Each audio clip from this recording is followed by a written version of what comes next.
The galaxy had always whispered about the predators from the void, and the whispers were always filled with fear, because these creatures had been destroying worlds for longer than anyone alive could remember, and no one who faced them had survived to tell the full story, and only ruins and ashes spoke for the dead, and every species feared the day when the predators turned their eyes toward them.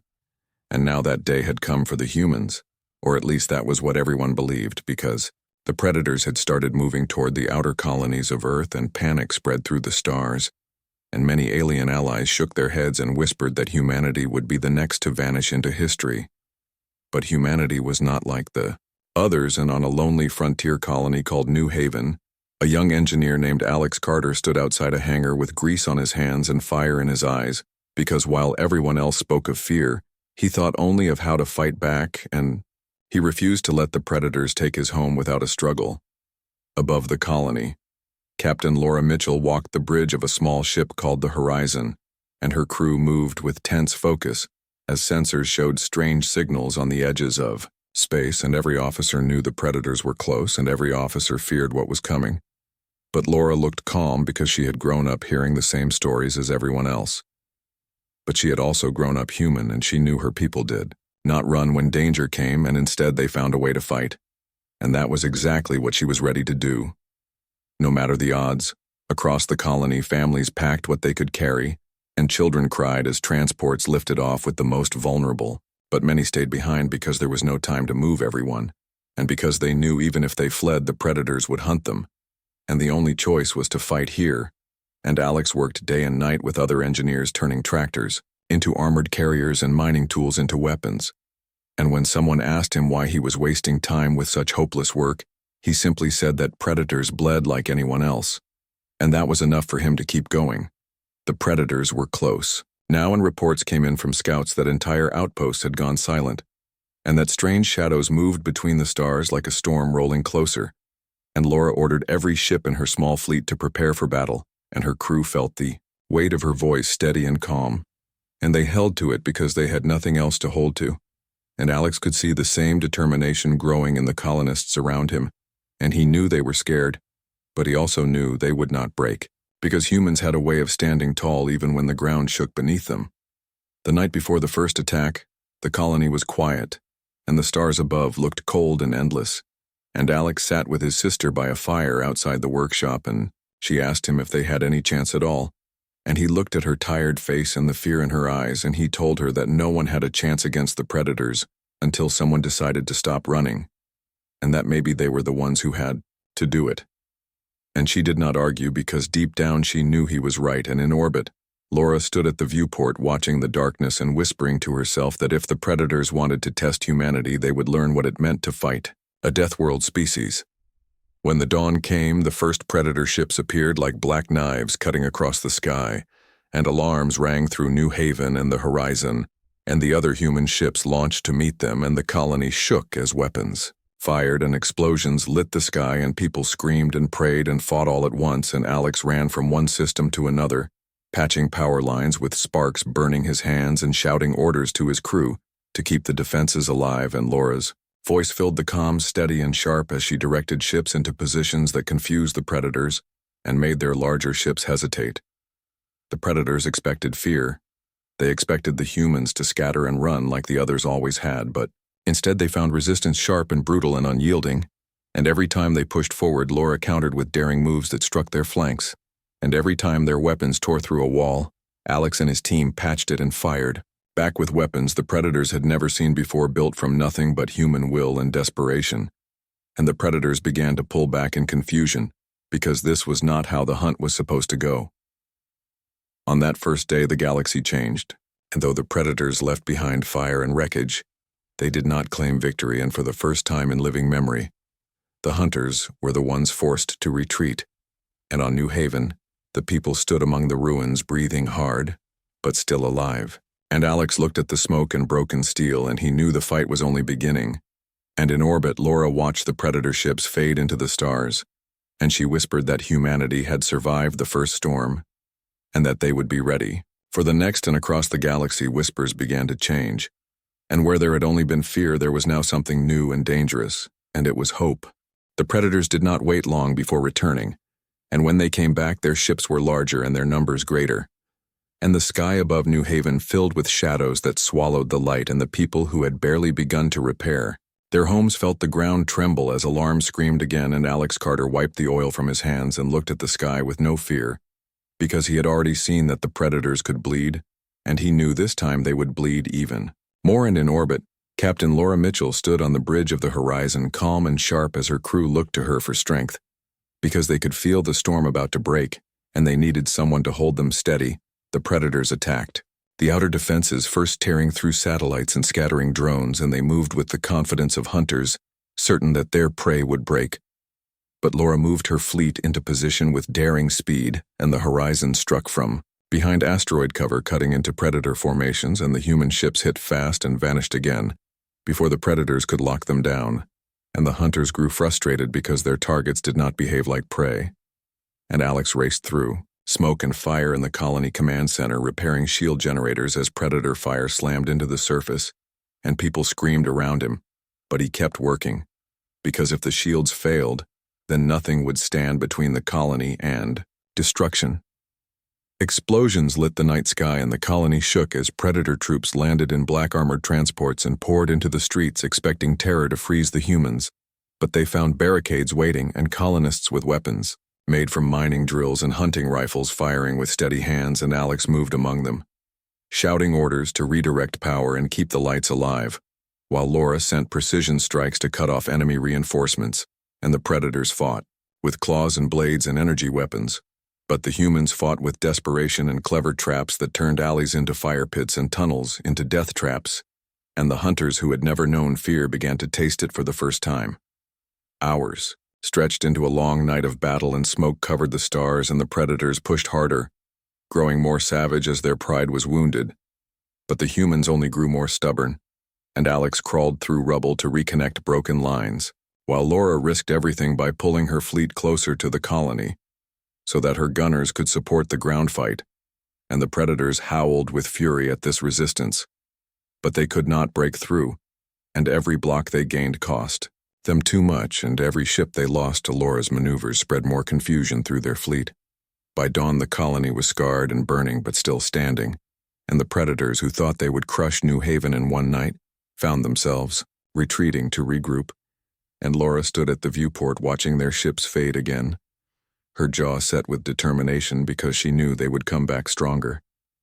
And Alex stood on a broken street surrounded by tired fighters and wounded civilians, and though his body ached and his hands were burned from endless work, his spirit burned brighter than ever, because he had seen the strongest hunters in the galaxy stumble, and he believed they could fall completely. Across the galaxy, word spread faster than light carries itself, and alien leaders listened in disbelief as reports confirmed that the predators had been held back not once, but twice. And though many still said it could not last, the whispers among ordinary people grew louder, and those whispers carried something dangerous for the predators because they carried hope. And on New Haven, the humans did not rest. They rebuilt barricades, they sharpened weapons, and they swore to each other that when the predators returned again, they would fight harder than ever because they were not prey, and never would be. Across the galaxy, council chambers filled with voices that trembled with fear and disbelief, because the predators who had ruled the void for centuries had been stopped not once but twice by humans. And though some leaders called it luck, and others called it madness, none could deny that the reports were real, and the predators had been slowed, and that simple fact shook the balance of power in the stars. And on New Haven, Alex Carter walked the ruined streets with his hands still burned and his eyes still sharp as he searched for survivors among the rubble, and he found children crying beside broken walls, and he carried them back to safety. And he found old miners standing guard with weapons in their hands, and he nodded to them with respect because he knew that every soul on the colony was part of the fight now, and there was no turning back in orbit. Captain Laura Mitchell met with her officers, and though their ships were scarred and their supplies running low, she spoke with a calm voice that reached deep into their hearts, and she told them that fear was what the predators expected, but fear was not what they would give. And she ordered new drills and new tactics, and every spare hand in the fleet was put to work repairing weapons and systems because she knew the predators would return in greater numbers. And when they did, Humanity would have to be sharper and stronger than before. Alex spent long nights in the workshop turning scrap metal into armor plates and broken engines into generators, and he taught others how to do the same, because there were not enough engineers to meet the demand, and the colonists listened and learned, and their hands bled as they worked. But they did not stop, because every weapon they built and every wall they raised was another chance to live and another chance to prove that they were more than prey. And as the days passed, the fear that once clung to the colony began to change into something harder and brighter, and it was the same fire that Alex felt burning in his chest. The predators did not come right away, and that silence was heavy and dangerous, because it gave everyone time to wonder what was being planned in the dark, beyond the stars, and on the council worlds. Many whispered that the predators were gathering for a strike so large that no defense could hold it, and they argued whether to abandon the humans or to reach out to them. But fear made them indecisive, and so they did nothing, and in that silence, the humans prepared alone, and Laura trained her crews harder, pushing them past exhaustion because she knew the storm ahead would not leave room for mistakes, and Alex prepared the colony with traps and hidden tunnels and clever devices that could turn simple machines into deadly tools. One evening, as the sun dipped low, Alex sat by the fire with his sister again, and she asked if he ever felt tired of carrying so much weight, and he looked at her and told her that he was always tired, but that someone had to carry it or they would all fall, and she nodded and did not ask again, because she could see in his eyes that he would carry it until the end. And on the horizon, Laura stood at the viewport alone, whispering to herself that if humanity was to be tested, then they would rise higher than anyone had ever dreamed. When the predators finally came, the warning arrived as a shadow that blotted out stars on the horizon of space, and every scanner screamed as their armada appeared larger than any fleet the humans had ever seen. And the council worlds listened in horror as reports streamed in, and many shook their heads believing this would be the end. But on New Haven, the colonists did not run, and in orbit, Laura did not falter, and she ordered her fleet into position with steady resolve, and Alex activated every defense he had built with his own hands, and the colony lit up with fire, ready for the storm. The predators descended like a tidal wave, their ships cutting through the void with claws of flame and their ground forces pouring into the skies in black transports, and they expected terror to break the humans before the battle even began. But what they found was fire, meeting fire, and resistance, meeting fury. And the Horizon and her sister ships struck at the enemy flanks with speed and precision, and human gunners fired with rage in their hearts, and Alex guided his defenses with calm focus, turning hidden tunnels into traps that swallowed whole squads of predators alive. The night shook with endless battle, and the predators pressed harder, growing savage with each loss. But the humans only grew stronger and more defiant, and every street turned into a fortress, and every explosion lit the sky with proof that the hunters could bleed, and across the galaxy eyes widened in disbelief, because for the third time in living memory the predators had not broken their enemy, but had been forced to fight for every inch, and though the war was not yet over, the myth of their invincibility was beginning to crack, and within that crack a dangerous seed was growing, and it was hope. The predators returned with an armada so vast that the stars themselves seemed to vanish under their shadow, and the people of New Haven felt the ground shake as alarms wailed again and again, and though their bodies were tired and their homes were already scarred, they did not run because there was nowhere to run. And Alex Carter stood in the command center with soot on his face and tools in his hands as he activated new traps and defenses that he had built from the ruins of old machines. And every colonist who could hold a weapon stood at their posts because they all knew this would be the greatest storm yet. And in orbit, Captain Laura Mitchell walked the bridge of the horizon, her voice calm and sharp as she gave orders to her officers, and her eyes never left the dark horizon where the predator fleet waited to strike. The predators unleashed their fury with endless fire that shook the skies and tore apart the ground, and their ships moved with crushing power as though nothing could stop them. And yet Laura led her fleet like a blade cutting through the dark because she refused to meet them head-on. And instead, she ordered her ships to dart between the massive predator vessels, striking at their weak points and vanishing before the hunters could respond, and the predators roared with anger, because they were not used to prey that fought like this, and Alex guided the ground defenses with steady focus, turning every street into a kill zone and every building into a fortress. And when Predator troops tried to land, they were met with explosions from tunnels and mines that Alex had prepared long before the battle began. The night burned bright with fire and smoke, and the Predators pressed harder, believing that sheer numbers would break the humans, but the humans fought with creativity that the hunters could not understand. Because every time the Predators thought they had won a block, the humans struck from behind, and every time a human ship looked ready to fall, Laura twisted her fleet into new formations that turned disaster into opportunity, and the Predators who had hunted entire civilizations began to falter as confusion spread through their ranks, because they had never faced an enemy that turned desperation into a weapon.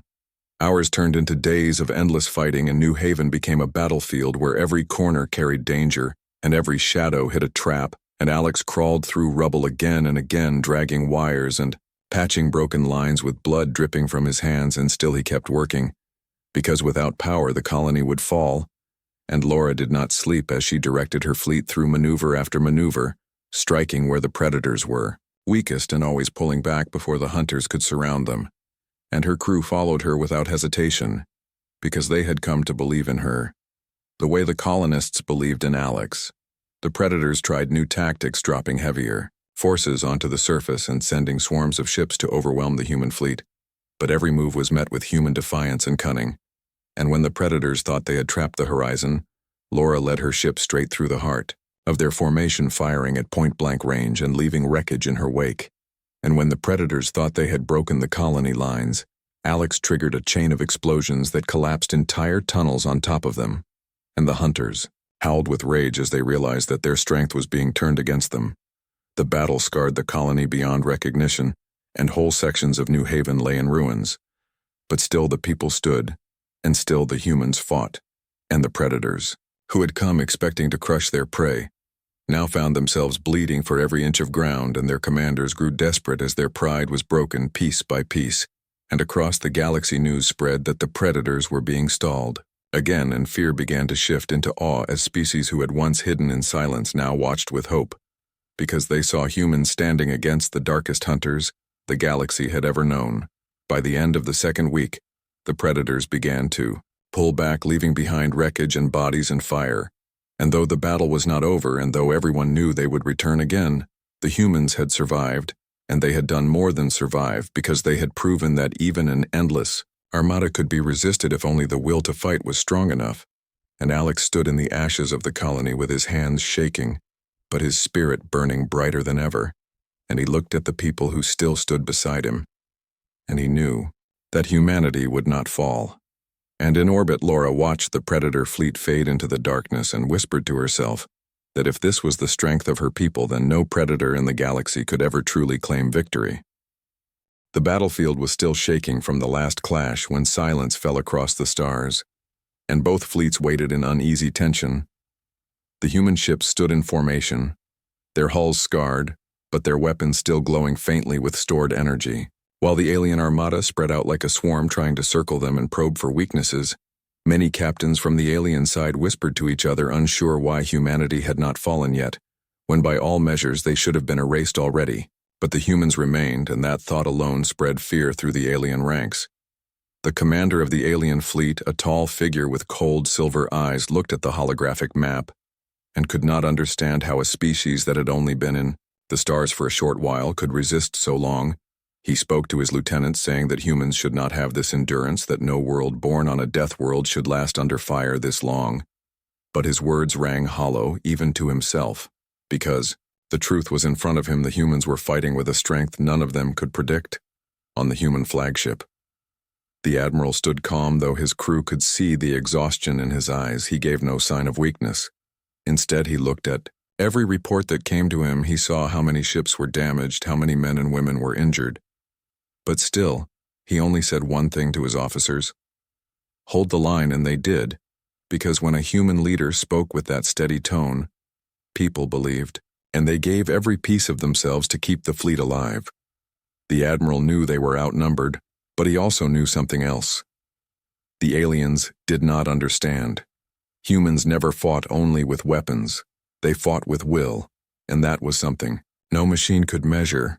At the edge of the system where the wreckage of destroyed ships floated silently, a single human scout ship remained hidden. Its captain, a young officer named Kara, watched the enemy formations she was ordered not to engage, only to observe and transmit data. Yet, as she stared at the endless enemy lines, she felt the weight of the moment. She whispered to herself that humanity could not lose here. Because if they lost, it would not only be a defeat, it would be the end of everything. The galaxy would believe humans were myths again, fragile and weak, and Kara refused to let that thought exist. She sent a burst transmission to the fleet giving the Admiral critical coordinates of the weakest alien supply lines. The Admiral received the report and his eyes hardened. He ordered a small detachment of ships to strike deep into that weak point. The alien commanders laughed at first, thinking it was madness to send so few against so many, but when the human ships hit, they hit with fire and fury, cutting through carriers and transports that were not prepared. And suddenly the great alien swarm felt hunger and confusion, without supplies, without control. The mighty fleet began to falter. In that chaos, the humans pushed forward. They knew this was the chance. They had to create breathing room. Pilots threw their ships into impossible maneuvers. Soldiers on ground outposts held their fire until the last second, and then unleashed storms that broke enemy waves, one after another. And in that storm of war, the aliens saw something that chilled them more than any weapon. They saw humans smiling, even when everything burned around them. They saw men and women laughing through blood and fire, because to fight was to live, and to live was to never bend. The alien commander slammed his fist against the table, demanding his forces regroup.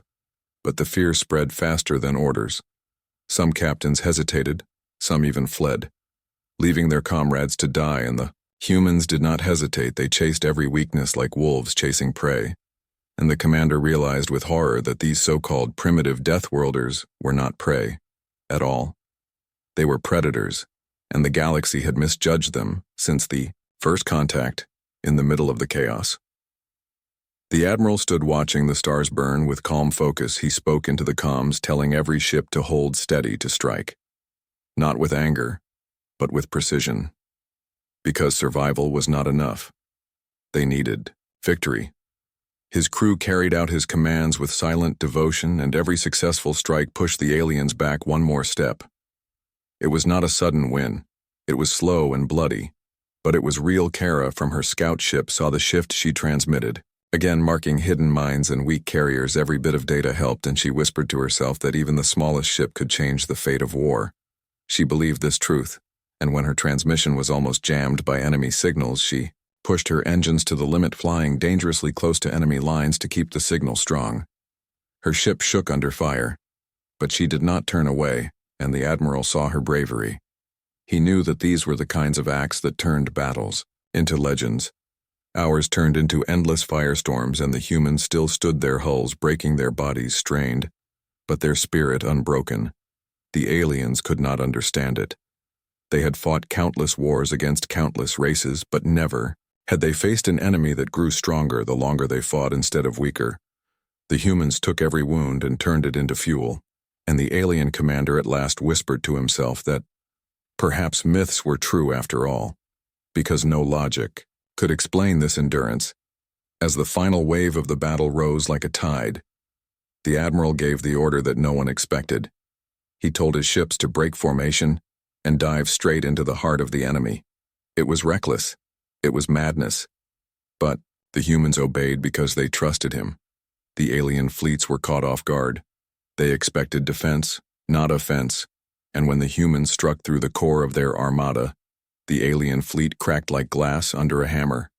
The commander screamed, in fury, but his commands were drowned in chaos as his ships turned and burned.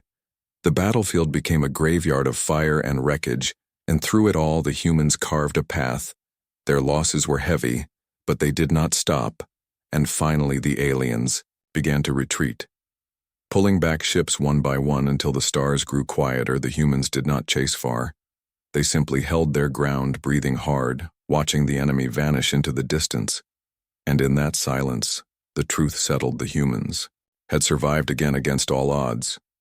The Admiral stood on his bridge, the lights flickering around him and the smell of smoke in the air. His crew waited for words, and he spoke softly, saying today they learned that humanity cannot be erased, that, no matter how many come against them, they will rise again. His words spread across every ship, every soldier, every pilot, and they knew it was true. They were still alive. They were still fighting. And that was enough for now. Kara finally pulled her damaged ship back to the fleet, her hands shaking but her eyes bright. She sent her final report, and the admiral himself thanked her, voice steady but full of respect. She had been one small piece of the fight, but without her courage the line would have broken. She sat back in her chair, exhausted yet smiling, because she knew this was not only survival. It was the beginning of something far greater.